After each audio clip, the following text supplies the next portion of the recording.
Hey, it's Erin. Starting this week, I'm going to be answering a question a week.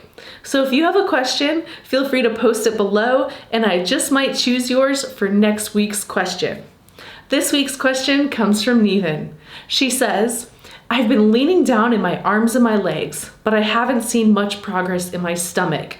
I just can't seem to lose that belly fat. What would you recommend? I think this is such a great question because the tummy is a problem area for a lot of people. So it's a function of a couple of different things. You think about it, you can reduce your overall body fat, and this is going to help reduce the belly fat. We cannot spot reduce, unfortunately, but we can also work really hard to lower cortisol levels. Now, cortisol is the stress hormone in our bodies, and it's responsible for packing on the pounds right in this waist section and sometimes around the hips. So if you're not getting enough sleep, if you're stressed out with work or relationships, and you're just working out too hard even, your cortisol levels can be elevated, and this can cause you to hold a little bit extra.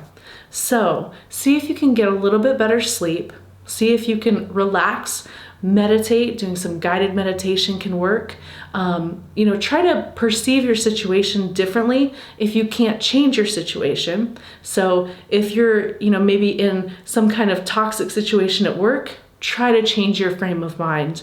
Meditation, reframing can help a lot with that. Once you reduce those cortisol levels, you can do quite a bit with diet and exercise. As far as the diet goes, I'd recommend that you start incorporating time-restricted feeding.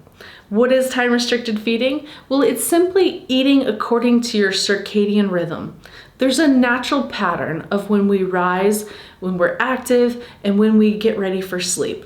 When we get up in the morning, our cortisol level is actually the highest, so we're primed, we're ready for action, we're actually more ready to digest foods.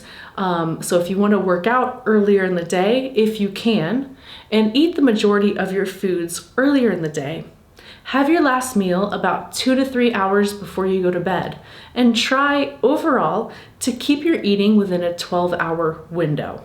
So this might be from 7 o'clock in the morning to 7 o'clock at night or something like that. So if you're able to shorten this window of time of eating, and you're also able to eat a couple of hours before bed, and then make that last meal something that's small and maybe just some protein and veggies. This is also going to help with reducing inflammation, helping you sleep better, and helping you get leaner. Another thing you can do is you can cut out processed foods or potentially inflammatory foods and cut out alcohol if you're drinking alcohol. Alcohol is metabolized differently by the body, and the calorie count is 7 calories per gram.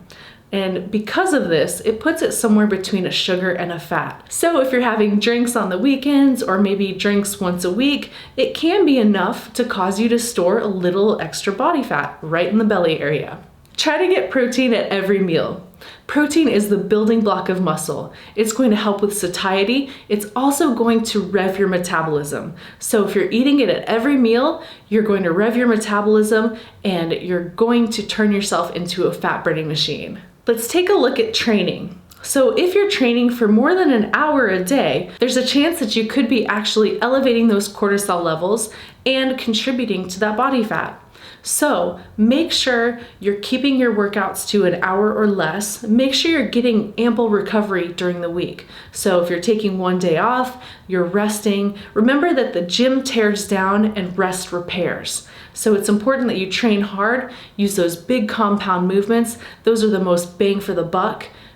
Train for about 45 minutes to an hour and call it a day. Now, once or twice a week, you can incorporate HIIT or high intensity interval training. This is also going to help burn overall fat, which can help reduce belly fat. Now, if you're looking at incorporating HIIT, you're going to be doing 4 to 12 intervals. These are all out sprints, anywhere between 7 seconds and 45 seconds. The HIIT session should last for about 15 to 20 minutes. If you'd like some examples, I've got a couple on the channel and I'll leave the description below. For reducing belly fat, it's important to look at your overall stress levels, how you're eating, and how you're training. The whole picture is going to contribute to how lean you're going to get and when you're gonna see those abs. If you like this video, please consider subscribing. Don't forget to click that little bell. You'll be the first to know whenever a new video comes out.